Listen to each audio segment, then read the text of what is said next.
Opinion: URC suspensions stink of incompetence if not blatant bias, as Springbok banned on hearsay while UFC-outlawed act overlooked.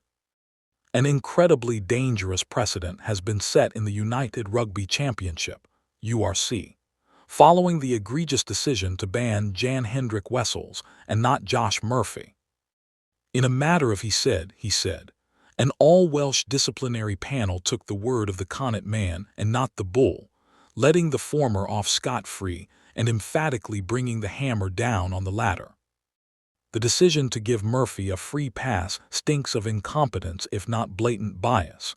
There will be accusations of the latter from the public of such, with the Irishman given a free pass for actions even outlawed in the UFC. That completed a hat trick of perplexing decisions from the independent disciplinary panels issued this week, as another issued a nonsensical suspension to Sharks winger Makazole Mapimpi, which included international matches that he was unlikely to play in, considering that he was not included in the Springboks squad for the November tests.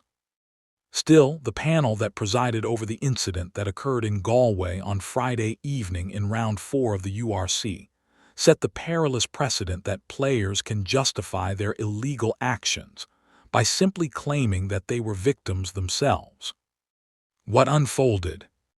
In the 18th minute of the fixture at the Dexcom Stadium, referee Mike Adamson blasts his whistle after witnessing Murphy strike Wessels twice in the head at a messy ruck. The Connacht flanker's first blow is straight to the back of the head of the Bulls' front rower, and the second was a driving forearm to the face. "He grabbed my legs," Wessels shouts from the ground. Murphy admits wrongdoing and accuses Wessels of groping in his response. "He grabs me here," he said, gesturing to his nether region. "Look at it back, he grabbed me right here. I wouldn't have done it otherwise, sir. He grabbed me by the nuts straight away." This is all clearly heard over the referee's mic once one strips away the incredibly biased commentary, baying for Wessels to be sanctioned, so much so that they are left astonished by Adamson's decision to red card Murphy without the help of the URC's Hawkeye system, which was not available for the fixture. "What you did is unacceptable," the referee stated before having a second look at the incident. "I will put everything on, but you come speak to me after." The referee, his assistants and TMO Holly Davidson investigate the accusations that Murphy leveled, but after several angles are reviewed, no evidence of ball tampering is identified, and Adamson makes his decision. The 42i reporting that Josh Murphy has been cleared to face Munster despite clear-cut evidence of him punching Jan-Hendrik Wessels.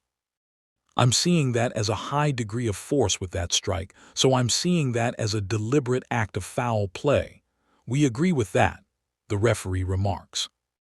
TMO Davidson didn't quite agree, stating, "I'm not seeing it as a high degree of danger." Effectively, she deems that the UFC ban lashing out didn't warrant a full red card, which is still available to referees in the URC.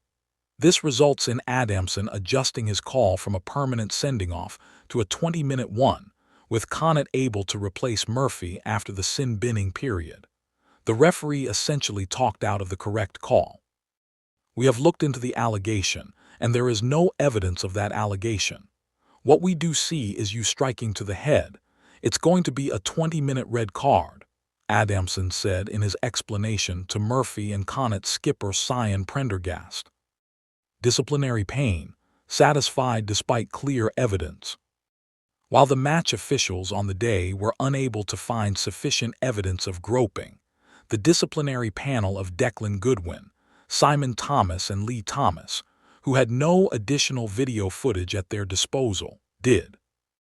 The panel overseeing the disciplinary process were satisfied that an act of foul play had occurred and found the incident met the red card threshold. A URC statement confirming the Bok front rower's 9-week ban read. A full written report was not issued by the URC, but Bulls CEO Edgar Rathbone confirmed to SuperSport that the club will appeal the decision, with Wessels pleading his innocence throughout the process and looking to clear his name after the accusation, and rightly so. In stark contrast, despite clear-cut evidence that Murphy lashed out at the Bulls star, the same panel deemed that his actions did not warrant a sanction and rescinded his red card.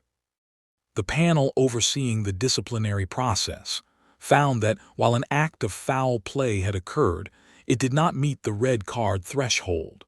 The 20-minute red card was thus rescinded, the statement read.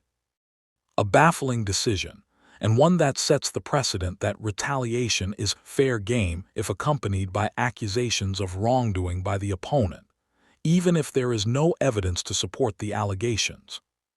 Burden of proof. World Rugby's regulations around foul play and the disciplinary process state the following. 1715. 1. The standard of proof for all matters under this regulation 17 shall be on the balance of probabilities.